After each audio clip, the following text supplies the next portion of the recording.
Salut à tous et bienvenue sur votre chaîne Vérité Cachée. Pour notre tout premier numéro, nous allons dévoiler des vérités cachées sur Branham et son message. Aujourd'hui, nous allons démontrer comment William Marion Branham est parvenu à usurper le titre du prophète Élie promis dans la Bible, dans le livre de Malachie au chapitre 4. Dans Malachie chapitre 4, versets 5 à 6, il est dit ceci. « Voici, je vous enverrai Élie le prophète avant que le jour de l'Éternel arrive. Ce jour grand et redoutable.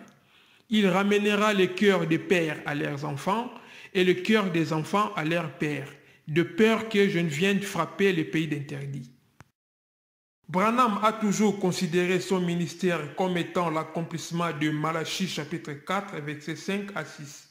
Il a d'ailleurs affirmé que le 11 juin 1933, lorsqu'il baptisait les gens dans la rivière Ohio à Jeffersonville dans l'État d'Indiana aux USA, une voix lui aurait dit ceci. De même que Jean-Baptiste est venu comme précurseur de la première venue de Christ, un message t'a été donné pour préparer sa seconde venue. Depuis sa mort en 1965 jusqu'à aujourd'hui, tous ces adeptes croient mordicus que William Marion Branham est le prophète Élie qui a été promis dans Malachie chapitre 4, versets 5 à 6. Mais quand nous ouvrons la Bible, il est écrit clairement, sans l'ombre d'un doute, que le prophète Élie promis dans Malachie chapitre 4, versets 5 à 6 fut bel et bien Jean-Baptiste. Dans Luc 1, 16 à 17, concernant la naissance de Jean-Baptiste, il est écrit ceci. « Il ramènera plusieurs des fils d'Israël au Seigneur leur Dieu. Il marchera devant Dieu avec l'esprit et la puissance d'Élie pour ramener les cœurs de père vers les enfants et les rebelles à la sagesse des justes, afin de préparer au Seigneur un peuple bien disposé. » Dans Matthieu 11, 10 à 15, Jésus dit ceci.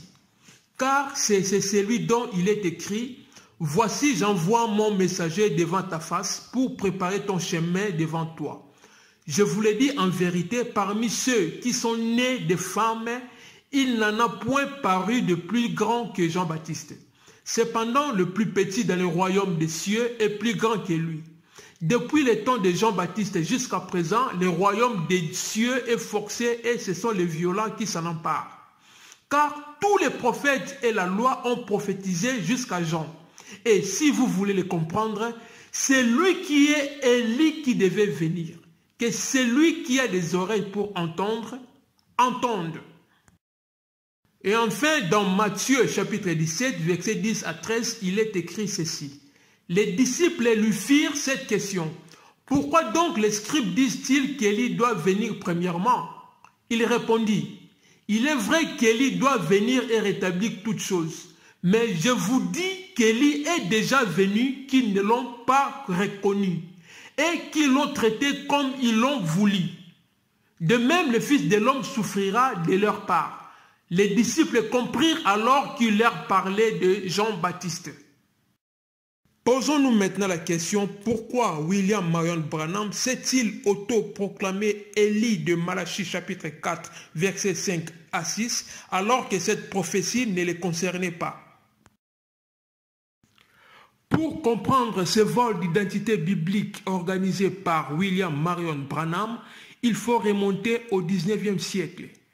En effet, un autre faux prophète américain nommé John Alexander Dowie, né en 1847 et mort en 1907, qui est également considéré comme un des pionniers du mouvement pentecôtiste moderne et qui fut comme un père spirituel et source d'inspiration de Branham, avait prétendu en 1899 être le messager de Dieu et en 1901, il a prétendu être le retour spirituel du prophète Élie.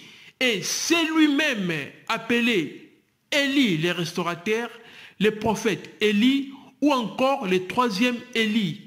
Dowie a également affirmé qu'il avait reçu la visite d'un ange et avait appris qu'il serait le précurseur de la seconde venue du Christ, tout comme Jean-Baptiste était le précurseur de la première venue. Nombreux de ses partisans sont devenus des personnalités influentes du renouveau du début du XXe siècle, tels que John Lake, Charles Parham, de qui est sorti William Seymour, Bosworth et Gordon Lindsay, qui plus tard sont devenus des disciples de Branham, Phineas, Raymond Ritchie et bien d'autres. Considéré comme le retour du prophète Élie, plusieurs de ses fidèles, notamment des étudiants de Bethel, venaient sur sa tombe pour chercher l'onction qui était sur lui. William Marion Branham également n'avait pas manqué à l'appel, car il était parti lui aussi accompagné de Bosworth et Gordon Lindsay se recueillir sur la tombe de leur maître. Branham a prêché à plusieurs reprises dans l'église de son mentor Dowie et l'est considéré comme un vrai prophète. Branham a d'ailleurs affirmé qu'il y a 40 ans, Dowie avait donné une prophétie concernant son ministère. Voici quelques citations de Branham où il fait les éloges de son maître Dowie jusqu'à comparer sa longue barbe blanche au vieux sage Siméon de la Bible. Dans la prédication, notre espoir repose en Dieu, prêché le 29 septembre 1951 au paragraphe 8, Branham dit ceci. Si Jésus tarde et que je peux rester si longtemps que je sois comme cela, c'est vrai. Frère Ritchie ici, comment je peux parler de lui? Comment au cours du temps où j'étais un petit garçon à l'école, il était là prêchant l'évangile et priant pour les malades alors que j'étais juste un petit garçon. Vos mères et vos pères l'ont écouté prêcher l'évangile sur la guérison divine. Et tous deux viennent des Zion dans l'Illinois. Les candidats qui s'asseyaient au pied du grand enseignant les regrettaient Dr. Dowie. Et Dr. Dowie, à sa mort, avait prophétisé que j'irais à cette cité-là, 40 ans après sa mort. Je n'en savais rien. Il est mort un jour et moi, je suis né le lendemain. Et 40 ans jusqu'au jour où je suis entré dans la ville, je n'en savais rien. Comme le grand mouvement de Dieu est en train de se rassembler, j'entends le bruit d'une pluie abondante. Au paragraphe 9 de la même prédication, Branham dit ceci. Maintenant, au chapitre 6, verset 8, suivez attentivement. Dieu n'a jamais promis de bénir ma parole, mais il a promis de bénir sa parole. Et maintenant, écoutez attentivement donc, alors que nous revivons ces jours où ce grand homme, Élisée, avait une double portion de l'esprit d'Élie. Il n'y a jamais eu un âge de prophètes majeurs sur la terre au même moment. Il y a eu plusieurs prophètes mineurs, mais il y avait un seul prophète majeur. Et Élie était le prophète jusqu'à ce qu'Élisée fût venu. Alors quand Élie était enlevé, une double portion de l'esprit d'Élie est revenu sur Élisée. Dans la prédication Être conduit par le Saint-Esprit, prêché le 27 juillet 1952 au paragraphe 13, Branham dit ceci. Maintenant, venons-en à l'écriture que nous avons lue ce soir. C'était juste au moment de l'apparition de l'enfant Jésus. Il y avait un vieillard du nom de Siméon, un vieux sage. Probablement, je pourrais le décrire comme quelqu'un qui ressemblait au docteur Dowie. Il portait une longue barbe blanche qui flottait. Il jouissait d'une grande réputation en tant que docteur en Israël, un merveilleux ancien père de l'Église. Mais plus tard, lorsque Branham a commencé à revendiquer les titres de Malachie 4, il a maintenant commencé à critiquer son mentor Dowie de façon à l'écarter définitivement du poste du prophète Élie pour que lui-même occupe pleinement ce titre. Dans la prédication, le 4e sceau, prêché le 21 mars 1963, Branham dit ceci. On a eu les vêtements d'Élie, on a eu les manteaux d'Élie. Il y a eu des gens John Alexander Dowie, qui s'était fait enterrer là-bas enveloppé dans un manteau. Il disait qu'il était Élisée. Et on a eu toutes sortes de choses comme ça. Qu'est-ce que c'est en fin de compte? C'est seulement pour empêcher une vérité qui va vraiment être apportée. Voyez, avant la venue de Jésus, il y a eu des faux Christ. Voyez, c'est toujours comme ça. C'est Satan qui présente une contrefaçon pour troubler la pensée et la foi des gens avant que la chose arrive pour vrai. C'est tout. Ainsi, lorsque Branham a commencé fortement à se prendre pour le prophète Élie de Malachie 4, son proche collaborateur Gordon Lindsay, qui avait déjà vécu cette expérience avec Dowie, a décidé de quitter Branham suite également à une prophétie donnée par la sœur Schrader en 1964 qui disait que Branham va mourir puisqu'il marchait dans le chemin de Dowie. Voici un extrait du livre de Kenneth Anger intitulé « He gave gifts into men » à la page 164 jusqu'à la page 170. Alors frère Lindsay m'a raconté quelque chose d'autre concernant ces mêmes prophètes. Il m'a dit, l'année dernière, j'ai prié avec mon épouse et ma sœur Schrader pour discuter du travail du ministère. Sœur Schrader était une prophétesse qui est depuis restée auprès du Seigneur. Nous étions en train de prier pour différents projets de notre ministère.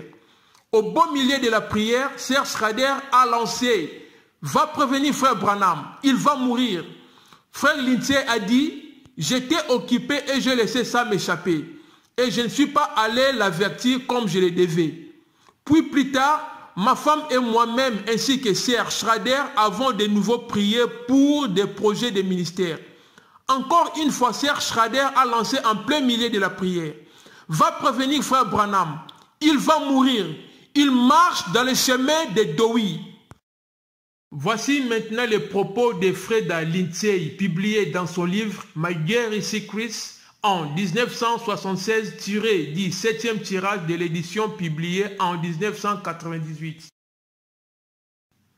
Un jour, Kenneth Anger est entré dans nos bureaux. Il a remis à Gordon un morceau de papier sur lequel était écrite une prophétie qu'il aurait dite du Seigneur. La prophétie déclarait que les chefs du mouvement de délivrance allaient bientôt être pris à mort parce qu'ils commençaient à se tromper et que le Seigneur devait l'éloigner de la scène pour cette raison. Gordon prit la prophétie et la plaça sur son bureau. Après le départ de frère Anger, j'ai demandé « Que pensez-vous de cela? Est-ce que c'est Branham ?» Gordon répondit gravement « Oui, c'est Branham. Il commet une erreur. Il pense qu'il est Élie. Il pense qu'il est le messager de l'Alliance. Ce qui est triste, c'est que des hommes peu scrupuleux autour de lui mettent des mots dans la bouche et en raison de ses antécédents limités, il les reprend. 2 ans plus tard, William Branham, qui avait quitté son domicile à Jeffersonville, Indiana, se rendait à Tucson en Arizona, sa nouvelle base. Dans l'ouest du Texas, il a eu une collision frontale avec un conducteur ivre et a été conduit à l'hôpital. Sa tête est devenue terriblement enflée. Un tube fut placé dans sa gorge pour l'aider à respirer. Mais la veille de Noël 1965, il quitta ce monde alors même que la prophétie l'avait annoncé.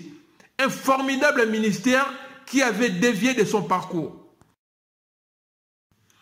Nous comprenons que si Branham a été sévèrement jugé par un accident de route qui a occasionné sa mort, c'est parce qu'il avait emprunté la voie sombre de son maître Alexander Dowie en s'autoproclamant le prophète Élie de Malachie 4, alors que la Bible montre clairement que c'était Jean-Baptiste.